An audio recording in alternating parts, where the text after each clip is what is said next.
All right, so I will invite Indrani to share her screen, but thank you all for coming this morning.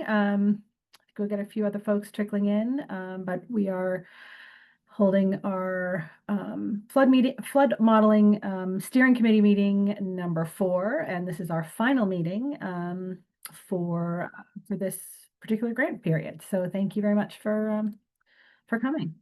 And with that, let's see, next slide.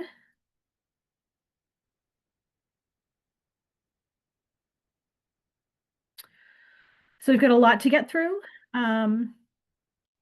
We are going to do just a very brief overview of how we got here, and Weston Sampson is going to get into the details of the modeling that they've done for some subcatchments throughout the watershed. And hopefully that'll give us an idea of, really how useful this model can be as we move forward with our planning and implementation of climate adaptation strategies. Next slide. I think you've seen this slide a couple times before, but just to let you know that it really is a multi-pronged project.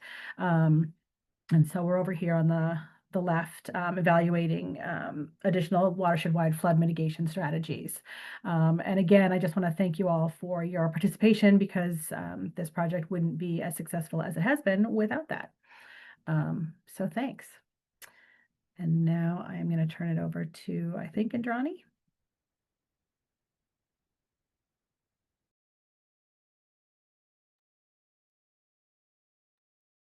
Sorry about that. Just a few clicks on 2 different monitors. Thank you all for being here today and hearing our wrap up of this current phase of the work. As Carrie mentioned, we have really some exciting results to share with you all today with the work that we have done in this phase, and then a quick recap of the prior of the watershed-wide flood modeling results that we have. So, and I'm looking that way because I'm sharing my screen on the other monitor. This is really a quick recap for many of you all in this group, where we have talked about the increasing risks of precipitation-driven flooding that we are likely to see across the Neponset River watershed, with the design storm projections that has been adopted by the state through the work that has been done by EEA and Cornell. But really, it shows the intensification and frequency of these extreme storms to be increasing in the future, with the 25-year of today likely to be the 10-year by 2050, and the 500-year of today to be the 100-year by 2070. So really a lot of flood volume that we would have to manage as communities, both in terms of critical infrastructure and community impacts across the watershed. The 2 metrics, and you will hear Jenny and Andy talking about this for the rest of our presentation in terms of how we quantify the flood risks as well as quantify the flood reduction benefits, are by evaluating both flood volume and changes in flood area. This shows the effect of no action. So if we don't do anything, the increase in the intensification of the storms are likely to certainly have a significant increase in area across the watershed that will be flooded, which are areas that are beyond the existing 100-year floodplain as we know it. And as you can see here, the bars correspond to the changes in area. And so for the 100-year storm of today, which is the present day green on the left here under Atlas 14, that is likely, there's got to be a almost an 11% increase, with over approximately 1,100 acres being flooded, new areas being flooded in the watershed that may not have seen flooding now or in the recent past. And the other metric that we are looking at is the increase in flood volume. So in addition to the area, the flood volume that we would have to manage as communities in terms of keeping our right of way and keeping flooding away from municipal critical infrastructure, as well as protecting vulnerable populations and priority population groups. That is an enormous amount of flood volume, additional flood volume that we would have to manage for the 10-year storm by 2070. And that has been one of the goals or objectives of this project, has been what can we do to manage the future storm such that we don't make the future 10-year storm any worse than the 10-year storm of today. So you'll hear that comparison a lot throughout the course of our presentation. And with that, we will dive right into our findings, and I will hand it off to Jenny to speak about the catchment areas that we've evaluated in this phase. Yeah, so I think you all recall, during fiscal year 24, we looked at 3 key watershed-wide strategies, and that was based on work that we had done with the Charles in previous phases and also all of your inputs to see what kind of strategies could we get to for collective benefit. But this year we zoomed in, right? We went into specific catchments and we did a prioritization process to think about, and Indrani, you can go through these one at a time, right? So we thought about, how do we hone in on some targeted places in the watershed to really be effective in what we're thinking through for flood mitigation strategies. So we looked at some key questions, and these pull from data from fiscal year 24, right? We had done what Jason calls the snowflake methodology. It was a targeted solutions approach, right? So how severe is the flooding in the catchment? How severe are those impacts? How is this going to change in the future, like 2070?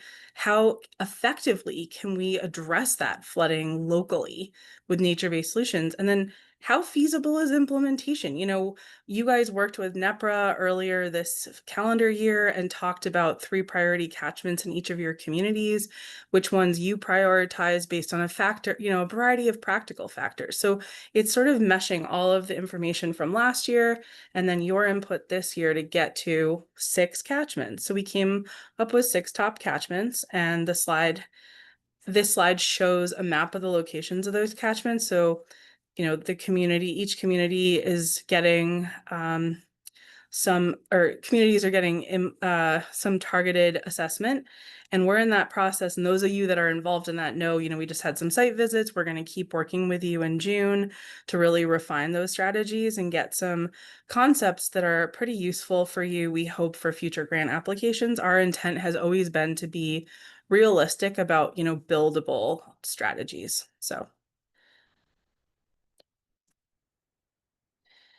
And so from there, we have been we just wanted to go through the process and how we identified those strategies. So if you recall, you may have seen this slide before, the target mitigation we're looking to achieve with nature-based solutions is focused on the 2-year, 24-hour storm. And so we're looking at the difference from what is that flooding now versus what is that flooding in 2070, and what's the gap there. And we're trying to basically come up with ideas for flood mitigation, whether they be green and gray, et cetera, that offset that increase. And we're also thinking about it from those targeted solutions, right? How much impervious area reduction could you do effectively? How much storage could you create under impervious areas or on impervious areas? And then how much pervious storage could you create? And pervious storage is more like wetlands restoration, wetlands expansion, even creation of like floodable fields would be more pervious, whereas impervious strategies are what I think more standard infrastructure around green infrastructure, which is, bioretention on a parking lot or subsurface storage connected to green infrastructure, tree put filters. So those were our goals. This table summarizes the 6 catchments we just presented in the map, and then what the mitigation target is, how many football fields of storage that might be, which is one of our favorite talking points of recent. For those of you that think in those terms, it is an effective way to put it, though. Imagine you filled a football field with 1 foot of water. How many football fields would you need in this area of your community to store all that water? And it's a lot. It's a lot. And then we're showing also in the last 3 columns, based on our snowflake, our targeted approach last year, how would you think about impervious cover reduction, storage? So it's kind of giving you a sense of, okay, for example, in Walpole and Norwood, in that catchment 13, if you reduced impervious cover by 60% in the catchment, you could get to that football fields of storage. That's pretty significant.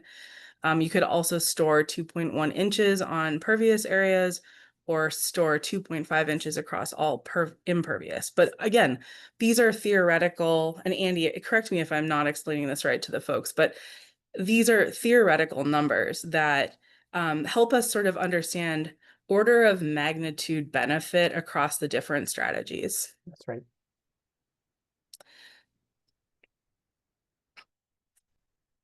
We looked at a number of types of nature-based solutions, and as I said, we really have been focused on practicable, implementable strategies, but we are trying to consider a wider range than traditional, green infrastructure. So thinking also about, planter boxes, not just tree pit filters, or wetland restoration, or river, stream, lake, pond restoration, thinking about the urban environments, right? Urban parks and forestry and urban gardening.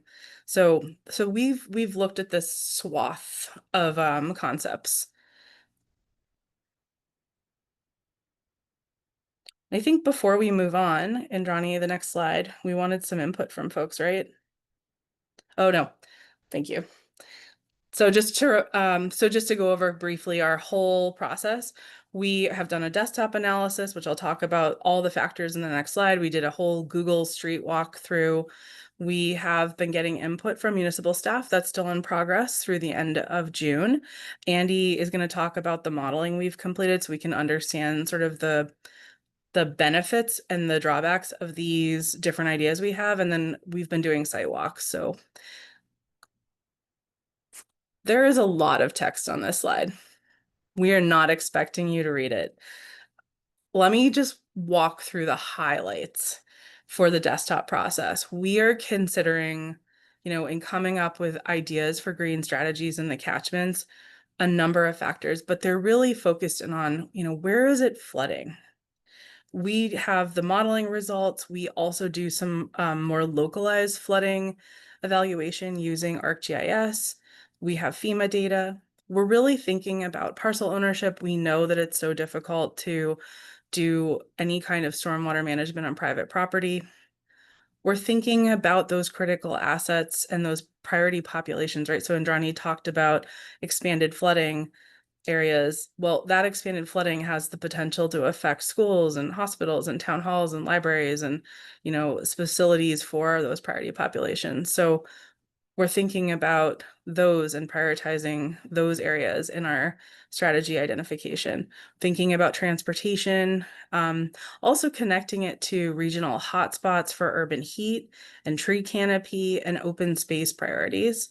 And we also, of course, are always thinking about subsurface conditions because those really do drive what kind of practices are feasible, right? So if you have good subsurface conditions, you're obviously going to be thinking about infiltration practices versus if you have less favorable, maybe you're just doing storage. And we also were avoiding contaminated sites. So we wanted to ask folks to give us a little feedback before we keep going because we've been talking for a little bit here. We're using Slido. You can scan it on your cell phone, the QR code, you can type in on your computer, slido.com, and then just add the passcode NRFM. But wondering, what projects have you tried in your town that have been implemented for flood preparedness? So not water quality, but flood preparedness. We'll see live results as we all answer. Okay. And you can answer more than one. It should give you an option to answer multiple choice.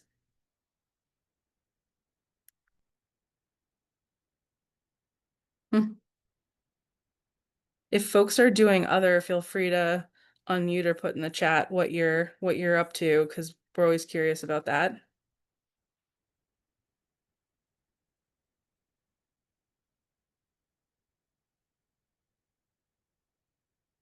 Okay, a lot of bioretention rain gardens.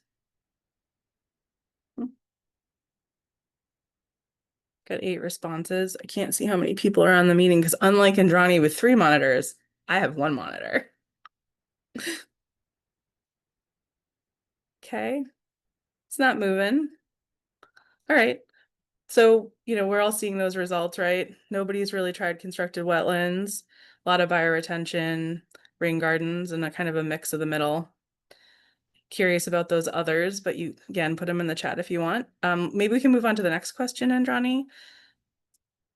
This is sort of that follow-up. For the ones that you have implemented, what do you think has made them successful or sort of a struggle? And we know funding's an answer, but feel free to write that. I don't mean that. We know that's, of course, a problem, a challenge, obstacle. But feel free to answer. See some folks typing, which is great. Maintenance. Yeah.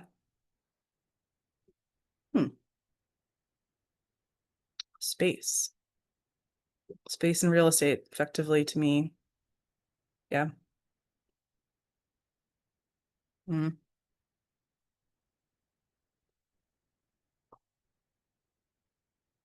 Are there specific, for the ones that you have put in though, anything unique you want to share? Resistance to change from neighbors. It's a good one. I think that's a key, that's a really helpful question, because we were hoping to hear from you all, and the best way to put this, because could be in the chat if you're amenable to that, was like, for the practices that you have successfully installed in your communities, you know, would like to hear what caused them to be successful, and what were the, you know, the largest constraints you faced.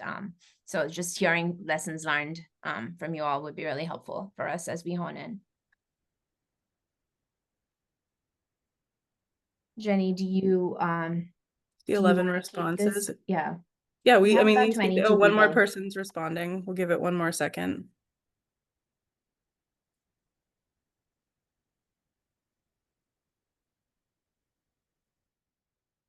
Well, appreciate people weighing in on that. I mean, certainly common themes here we hear all the time.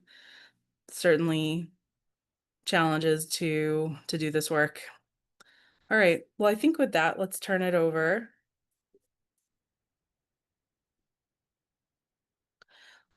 So we're gonna we did 6 catchments. We're not gonna go through all 6 catchments. We've been meeting with folks about each community's catchment, but just to give a sense of kind of what's going on, here's an example from Foxborough.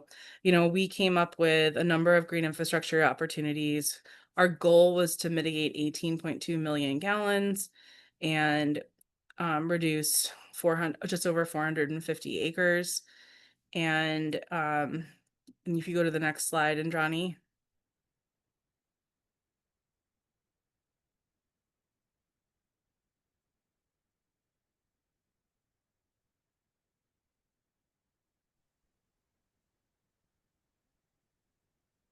Yeah, so Andy, you can talk about what happens when we model that. Yeah, we took all the fantastic green infrastructure concepts that Jenny and team had come up with, and we ran in each of the 6 catchments, and we incorporated those into the watershed scale model with the goal of understanding their flood reduction benefits under a range of design storm conditions, both present day and in the future.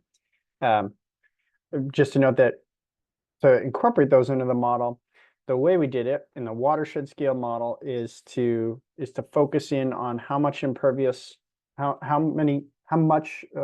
surface area is being physically removed, how much is being effectively removed by increasing infiltration, and how much storage volume is being created. And then we calculated those things, and we modified the way the model represents the land surface. We call that modeling these projects implicitly. We're not actually incorporating little storage nodes and modeling the structures explicitly. Instead, we're changing the way the model represents the land surface. And that'll come back later. You'll see some examples of how this is modeled explicitly in a submodel in a smaller portion of the watershed. But I do want to you can go back to that if you don't mind, Andrani. I wanted to just pause here and kind of give an example of how we're using the model output to understand the efficacy of these suites of green infrastructure opportunities. So this is sort of a common way that we're looking at it, as you'll see in the next few slides. All right, first we looked at the present day or baseline runoff volume. Right, so the total runoff volume coming off of the land surface in this catchment. This is Foxborough, number 48. So it's the total amount of runoff volume coming off the land surface in present day. 2-year event, about 22.5 million gallons. By 2070, that same 2-year, 24-hour event would be expected to produce 34.2 million gallons of runoff, right? So that's a sizable increase, more than 50%, certainly. And then we ran the green infrastructure, the proposed green infrastructure. We ran that through the model for that 2070 2-year event. And right, and Johnny and Jenny talked about this. The idea is that these projects will help bring the runoff volume, bring the flooding back down to what we experience today. So if a suite of projects is able to take that 2070 runoff volume and bring it back down to the baseline or present day runoff volume, we would call that 100% mitigated. In this example, the Foxborough catchment, that suite of projects actually went above and beyond that. It sort of rolled back the clock a little bit and achieved 138% mitigation. So that's fantastic. That's a really effective suite of solutions.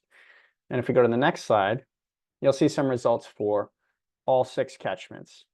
A lot of numbers going on here, but most of it is what we just talked about, right? You see a column for the runoff volumes for no action baseline, the 2-year, 24-hour flooding of today.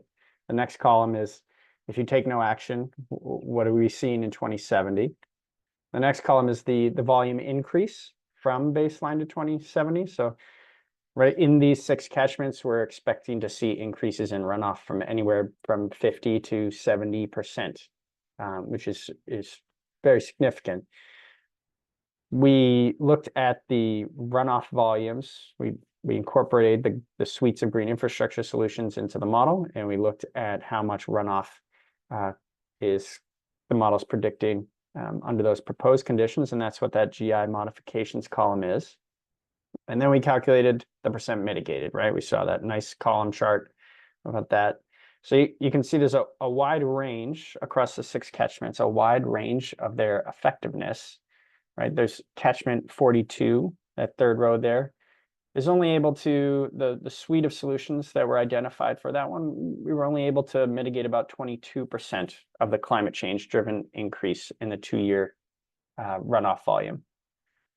But a catchment like 48, where there's 138% mitigation. So many of the catchments are showing significant mitigation, right? There's really only one that fell below 50% mitigation. There's one at 48 as well, but really most of these catchments are seeing significant mitigation, 75% or greater. So that's an important finding. The last column, we don't need to spend too much time on it, but it indicates how many more million gallons or how many fewer million gallons of runoff we would expect to see compared to baseline. So if these projects were implemented, how does that compare to the flooding of today? So you can see that the one catchment where we saw more than 100% mitigation, we actually see a reduction in flood volumes. If we go to the next slide, we looked at the same output, but for the 10-year storm. Right? So you can imagine that during a more significant storm event, these projects would be a little bit less effective because the storage is already used up, or the ground can't infiltrate fast enough. For a larger storm, you would expect these to be a little bit less effective. And that's exactly what we see here, where before we saw most of the catchments mitigating the climate change driven increase in flooding by 75% or more. Here we're seeing slightly more modest values. We see a lot around 50, 60%, but we do still see subcatchment or catchment 48 in Foxborough more than 100% mitigated. All right, so it's rolling back the clock and improving things over baseline flooding. But in general, we do see sort of a discount in the benefits compared to the 2-year, as we would expect, but we're still seeing some really effective mitigation here, generally more than 50%. If we go to the next slide, we also looked at this in terms of peak runoff. So not the total amount of runoff coming off the land, but at the worst part of the storm, when the streams and pipes are cranking most full, the peak of the storm, how well are we mitigating those increases? So this table is set up the same way. Instead of talking about millions of gallons, we're talking about cubic feet per second, focusing on that kind of peak moment in the storm. And you can see in the second to last column, you can see the percent mitigated again. Now these these percentages are significantly lower, which is to be expected. A lot of green infrastructure, right, is intended to deal with that first flush, with water quality benefits associated with it, and the storage volume that is created in some of these projects kind of gets used up in the first inch or two. So at the peak of the storm, we tend to see that peak runoff rate is not so well mitigated, and that's to be expected, and that's what we see here. But we do still see some significant mitigation, right? A low of 11%, a high of 107%. Catchment 70 is fully mitigated, right? In the 2-year storm of today, we're seeing just under 5 CFS coming out of that catchment. That's expected to increase to 6.5 CFS due to climate change by 2070. We're able to kind of walk that back and actually produce a lower peak discharge during the 2-year event as a result of these projects. That's not true for the other catchments. We have one in the 40s and one in the 50s, but generally we're seeing somewhere between 10 and 50% mitigation with regard to peak runoff during the 2-year. Next slide. We do actually see greater benefits during the 10-year.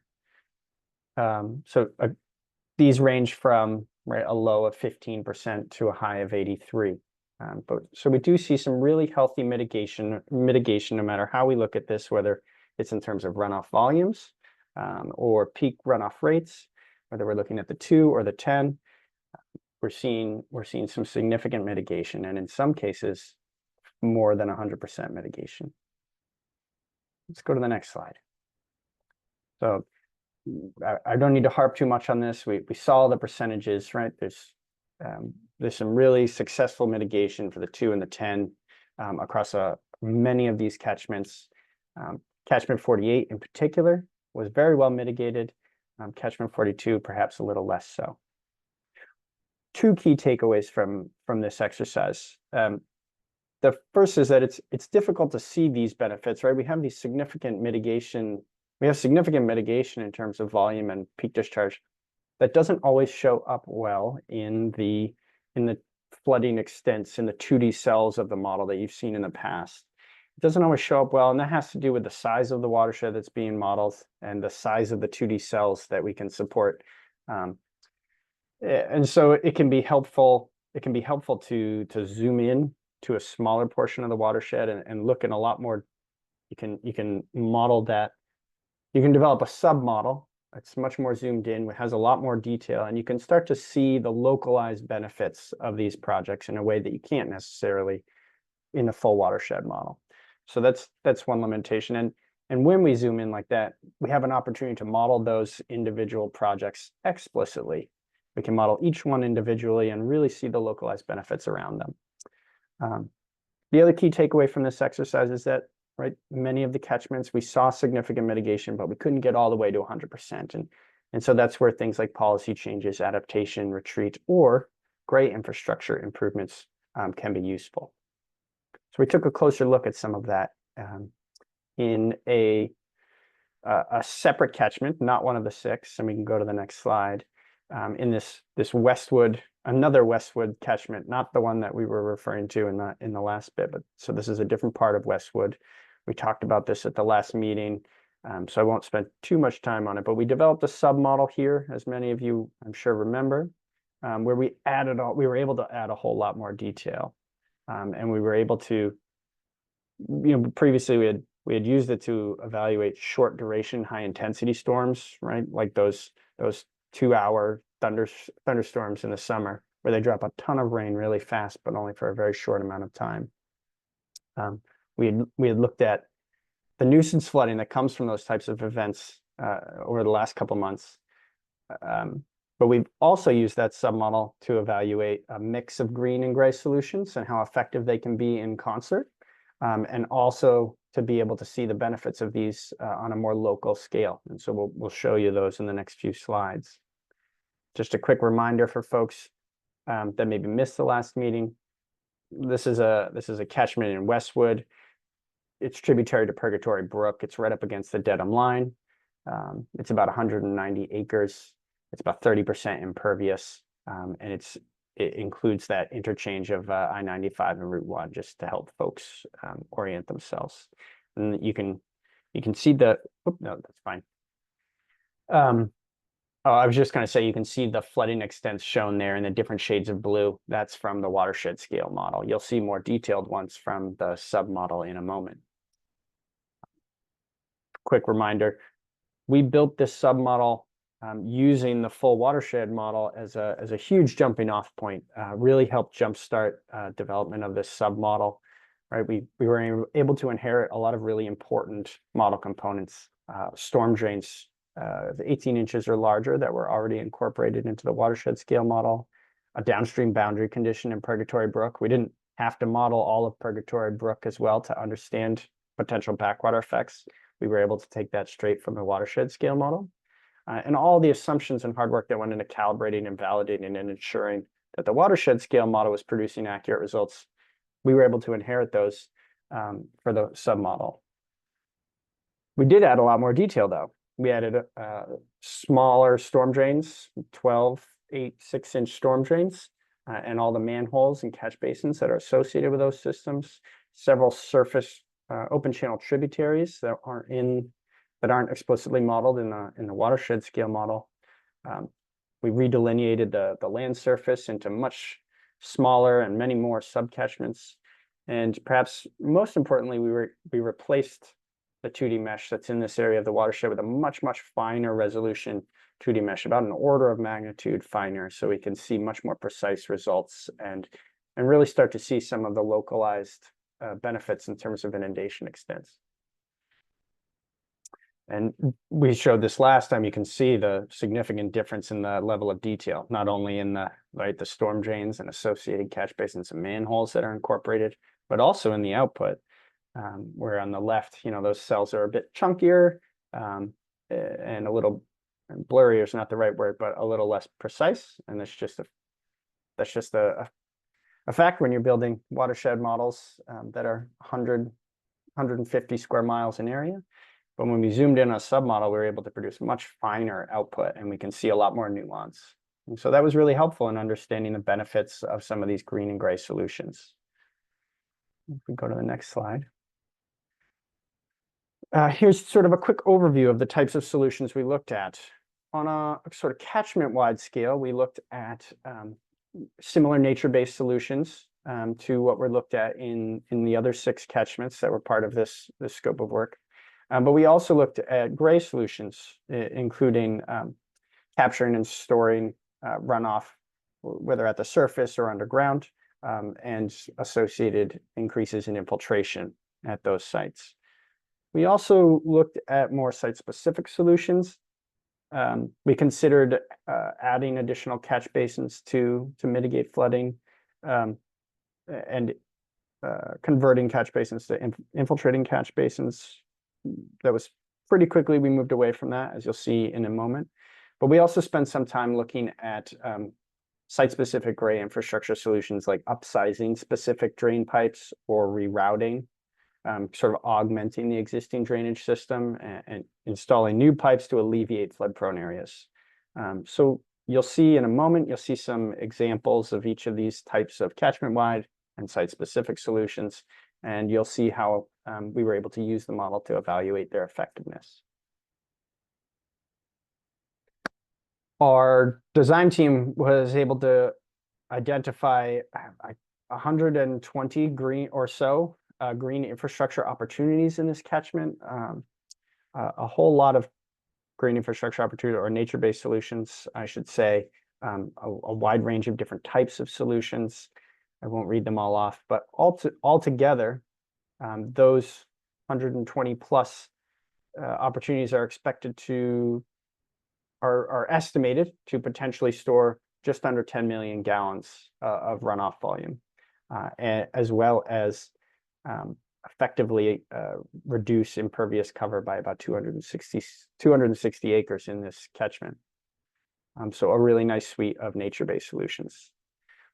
Also looked at gray opportunities, close to 50 gray opportunities, right? So these are, subsurface storage and infiltration chambers and the like, as well as some surface storage as well as some surface storage in the form of outlet controls on existing ponds and also potentially some perforated pipes in existing drains. These projects, these 50 projects or so, are estimated to produce even more storage, about 17 million gallons, and take up about 13 acres of space. So when we ran, and now you're starting to see, we can start to see some real differences in a way we can't at the watershed scale, right? Where it can be difficult to see improvement in those 2D flooding extents, but when in the submodel here, which has a lot more detail, we can start to see those changes. So here you can see on the left, these are the benefits expected of the suite of green infrastructure solutions. On the right are the gray infrastructure solutions. And you can see the blue sort of color flood, that's the depth of flooding. It's consistent on both images. It ranges from less than half a foot to more than 2 feet. The darker the blue, the deeper the flooding. And you can, it's a little bit tricky to see, but you can also see areas of red, light red or pink shading. Those are the areas where it floods today, but with green or gray solutions, flooding would be eliminated in those areas. So those areas really start to pop. And if we go to the next slide, you can really start to see them, right? So this is sort of a business park or a commercial park with a half dozen buildings. And we were seeing a bit of flooding here during the 2-year event, predicted to get much worse in 2070. And with the green or the gray solutions, we were able to see some really successful mitigation in this area in particular, not only in the park, but also in the wetland downstream, the wetland and open channel downstream, which has impacts at Carroll Ave and at some of the houses along Carroll Ave. So this is a really nice example of where green or gray solutions can be effective at mitigating flooding and have, you know, real world benefits, and where a submodel like this can really showcase those benefits and help us prioritize. If we go to the next slide, we've got to just kind of take a step back. This is similar to a graph you saw earlier, where we have the baseline flooding during the 2-year event, the 2-year 24-hour event. That's expected to increase significantly by 2070. It's going to go from about 25 million gallons across this catchment to a little more than 35 million gallons. You know, a 10.5 million gallon increase. With green only, we can mitigate about just shy of 2 million gallons of that flooding. With gray only, we can mitigate just shy of 6 million gallons of that flooding. If we combine these, if we run green and gray, if we build green and gray together, so it's 120 green opportunities, 50 gray opportunities. If these are done together, we can mitigate about 7.5 million gallons. So about 75% of the climate change driven increase in this catchment, which is consistent with what we were seeing in the 6 catchments that were evaluated at the watershed scale.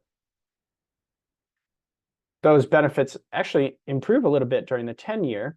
In some cases, right, we crammed 160, 170 opportunities into this catchment. In some cases, the land surface isn't producing enough runoff to take full advantage of these. So we actually see, in some cases, we see greater mitigation at the 10-year recurrence interval because there's just more runoff associated with that event. So it's just taking better advantage of some of these projects. So again, we see, green, the suite of green solutions, about 2.5 million gallons of mitigation. The gray by itself, 9.5 million gallons of mitigation, and you put them together and you're looking at 12 million gallons of flooding volume mitigated. So some really positive results here. Go to the next slide.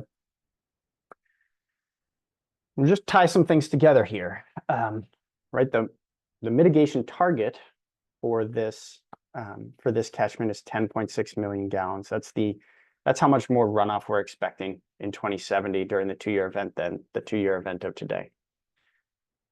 Jenny's awesome design team had come up with a bunch of green infrastructure solutions that were estimated to capture about infiltrate about 9.7 million gallons of runoff, and gray solutions that could handle about 17.5 million gallons. We ran both through the model, and combined, we were seeing 7.6 million gallons of benefit. You might think, well, why is that less than, shouldn't it be close to, 9.7 plus 17.5? Shouldn't the model be saying that's the benefit? It's perfectly reasonable to think that, for a variety of reasons, that's not the case. I kind of alluded to it. Sometimes there's not enough runoff arriving at these project locations. They're all great projects. Sometimes there's not enough runoff arriving at them to take full advantage of their storage capacity or infiltration capacity. And that's one of the primary reasons why the estimated benefit doesn't always match up with the modeled benefit, right? So the bullets on the right do a nice job of summarizing that caveat, which is, right, when we estimate the mitigation, it assumes these theoretical storage volumes and theoretical decreases in impervious cover. But it's not necessarily site specific. It doesn't take into consideration the local topography and whether the water can actually get to these sites. Modeled mitigation does, right? It does account for the actual runoff arriving at these things and the actual infiltration conditions, add and upstream of these opportunities, right? So the modeling, particularly a really detailed submodel like this, it allows us to see and compare the benefits of different, see and compare the flood reduction benefits of individual projects like this, and kind of compare and contrast them and start to prioritize, which ones make the greatest difference per dollar. This is the value of this type of model. So we've talked about the green and gray, sort of the catchment scale solutions. Let's talk for a few minutes about the site specific. We mentioned we considered additional catch basins. We had done something similar a couple months ago in a similar submodel, actually in the adjacent catchment in Dedham. So the Westwood catchment and the Dedham catchment in the Charles, they abut each other, which is kind of fun. You can actually see the I-95 and Route 1 interchange at the bottom left corner of the map. So a nice neighbor here. So we looked at adding additional catch basins, and what we found that throughout the catchment there was really only about 15 locations where installing new catch basins would provide a benefit, based on inlet capacity concerns, right?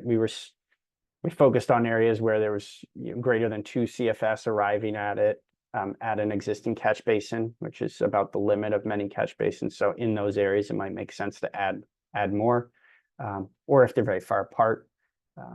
So we identified about 15 locations in that Dedham catchment in the Charles.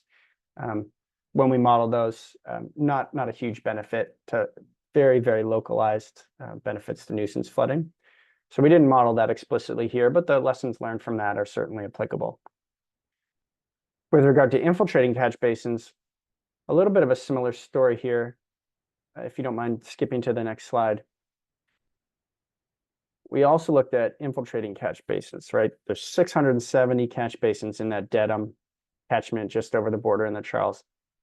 We modified the model to convert those to infiltrating catch basins. And what we found was only about 100,000 gallons of flooding was prevented by converting 670 structures. And so they can have high value in, certainly they can have high value on a sort of a case-by-case basis and help alleviate localized nuisance flooding. At the catchment scale, we found that they didn't really move the needle when it came to mitigating climate change driven increases. And so, lesson learned from that. We didn't model it explicitly in the Westwood catchment in the Neponset River watershed, but the lessons learned there are certainly applicable. We did, however, explore in some detail opportunities for drain upsizing and rerouting. What you see here these are sort of the 3 most promising opportunities for drain upsizing that we were able to identify. The map is showing the flooding extents during the 2070 10-year event. So there's some significant flooding going on. You can see that site 1 is intended to alleviate some flooding along Providence Highway. Site 2 is there's a drain that takes a stream underneath the highway, and so we explored significantly increasing the size of that culvert. And then site 3 is over on East Street, Wilson Way area. There's a couple reaches of that ranging from 12-inch to 18-inch pipe. We looked at upsizing that modestly to 18 and 24-inch pipe respectively, and trying to alleviate some of that flooding just north of East Street that will seem to be impacting the roadway and possibly the train track. All right, and so we incorporated these into the model explicitly, actually upsizing these. And on the next slide, you can see that we produced some significant benefits, right? The flood volumes mitigated by these 3 projects, they range from about 3 million gallons to, one of them's even greater than 6 million gallons during the 10-year event. So some noteworthy mitigation here. And this is a little different rather than focusing on the runoff volumes coming off the land. This is the actual volume of flooding in those 2D cells. So this is a little bit more impactful, right? This is the volume of flooding that's actually being prevented. And that map does a nice job of showing some of those red cells, right? Those are cells that would flood under no action conditions, but where flooding would be prevented altogether. And of course, some of the cells that are still shown as wet under proposed conditions, the flood depths would be lower. So there would be lower impacts associated with that. So three drain upsizing projects here that we were able to use the sub-model to find and prioritize, and the model does a nice job of showing that they have some significant benefits associated with them. We also looked at drain rerouting projects. Again, here are 3 of our best rerouting projects. Number 1 is near that sort of commercial park we've looked at previously. There's a little bit of flooding in the state route there as well. So the idea is installing a new pipe. There's sort of right at the top of that oval for site 1, there's a lot of drains coming together, a lot of flooding arriving there, and there's an existing 3-foot conduit that takes it under the railroad track, and it looks like that's getting overwhelmed and flooding that park. So we looked at augmenting the drainage there, adding a new pipe to take water away from that sort of junction, bring it south along Route 1 and connect it into some larger diameter pipes that way. So that's one project. A second one is a little bit further downstream. Yep, perfect, thank you. And just increasing the capacity there as well. And then the third one is over near Washington Street. The idea here is to collect water and move it around this sort of troublesome area near site 1. What if we could capture it sort of in the headwaters there, reroute it down south, down Washington, along Waldo, and connect it into existing drains that sort of discharge further downstream, closer to Purgatory Brook. When we incorporated these into the model, again, we see some noteworthy benefits. We're seeing reductions in flooding volumes, but between 2 and 4 million gallons. And project number 1 there, the one focused on Providence Highway, able to somewhat reduce the flooding in that park, in that commercial park, during the 2-year event. So on the next slide, just one last little look at the value of the model here. Here you're seeing sort of all 3 scenarios together. So this is upsizing. This is upsizing location number 3. On the left is existing present day. Flooding extents during existing present day conditions. No action. In the middle is the 2070, no action. How much worse flooding is expected to get versus present day on the left. You can see some significant worsening. And on the right, you see it's a 2070, but with the proposed pipe drain upsizing. And so we can see that project's done a nice job of restoring the flooding extents and depths to something quite close to present day conditions. So some really nice mitigation there. All right.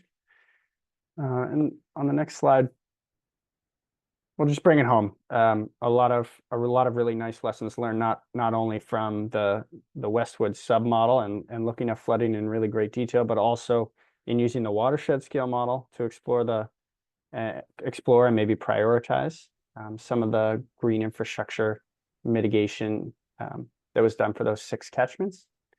Key takeaways: the Neponset River watershed model, the Neponset River flood model, the watershed scale model, and the submodels that come from it are really helpful in understanding not only the scale of climate change driven increases in flooding, but also the sources of that flooding. Where is it coming from? Why is this happening?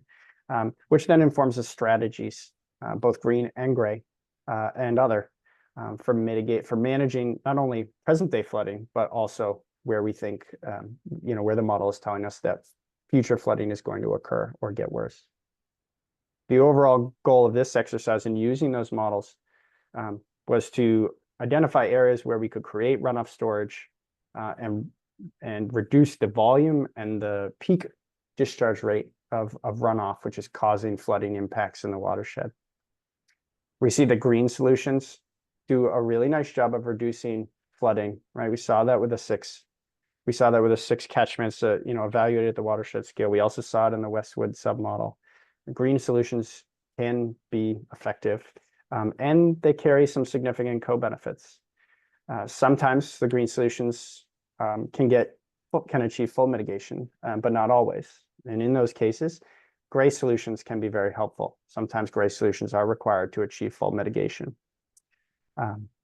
We also saw that, despite our best efforts to identify opportunities where we could capture enough runoff to achieve full mitigation, sometimes there's a discrepancy between estimated or theoretical storage volumes and infiltration and actual mitigation that we see in the modeling. And that discrepancy, we talked about why that happens.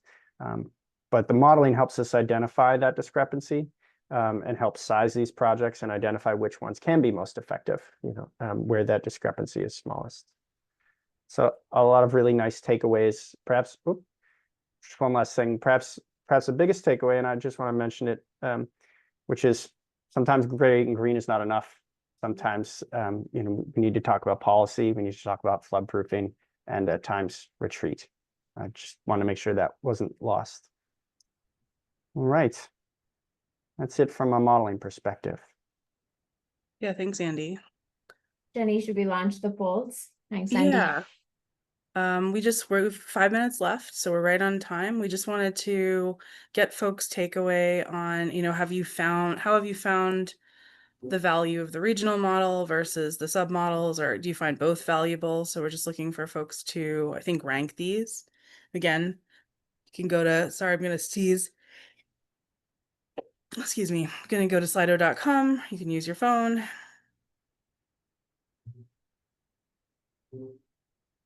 See people typing before responses.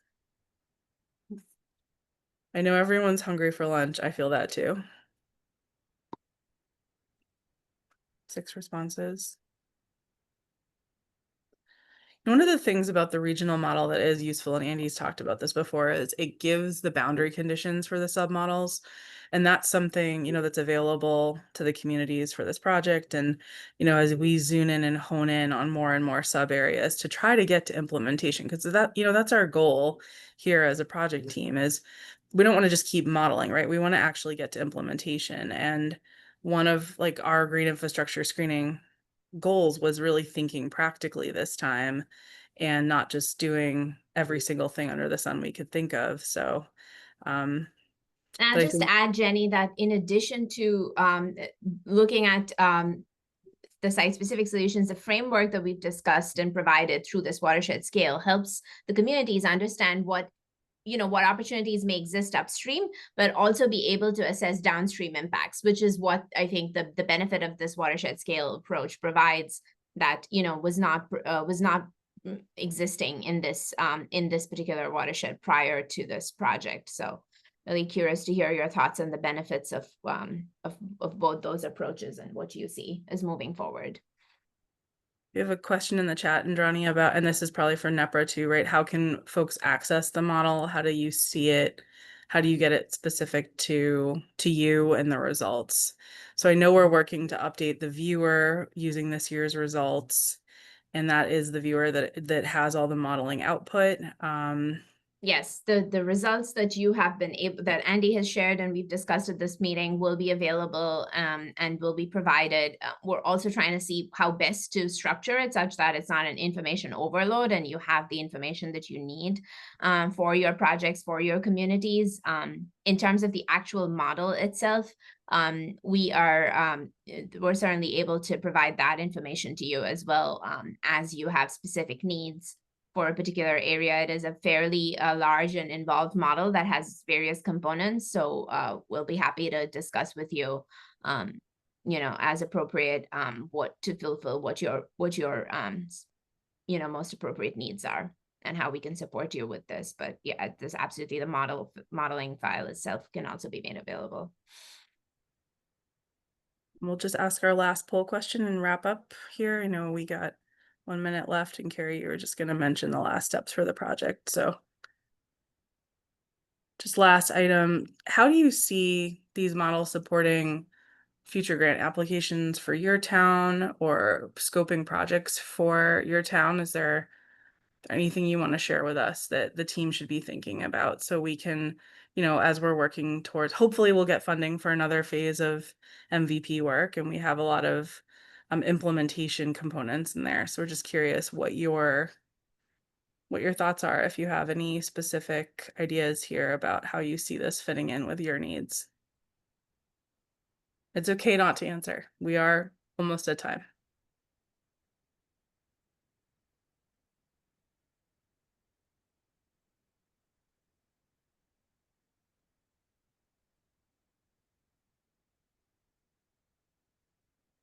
One of the things we've found is, discrete actionable projects make it easier to apply for specific grants. We've found the regional projects are well supported by the state's MVP program. And so in other regions that are doing this, there has been a implementation success in getting funding. So communities that have been part of the regional project are getting funding more readily for their localized work as well. Yep. Good answers, folks. All right, we're at 11:30. Carrie, I'll let you turn over to the last slide and we can all go. Sure, thank you. So I am going to put a link in the chat for the municipal in-kind service time. I've tried to update it today with today's attendance, but please go in there, make sure we're accounting for all staff who have even thought about this project for a moment, and round up to the nearest hour. We also have our final public meeting coming up on the 16th. We'd love for you to join us. And you can register on the Neponset River Watershed website under events. Again, I just want to thank you for your participation this year. It's really been instrumental. I'm really excited about this project, and I've got fingers crossed that we get funded for phase 3. Great. So thank you, everyone. And now you can go have lunch. All right. If you think of any more questions, please reach out. We're here. We're going to be working with folks during the next month that are getting catchment screenings to really help you hone in and get some practical projects for grant applications. So just keep a watch out on those emails and correspondence.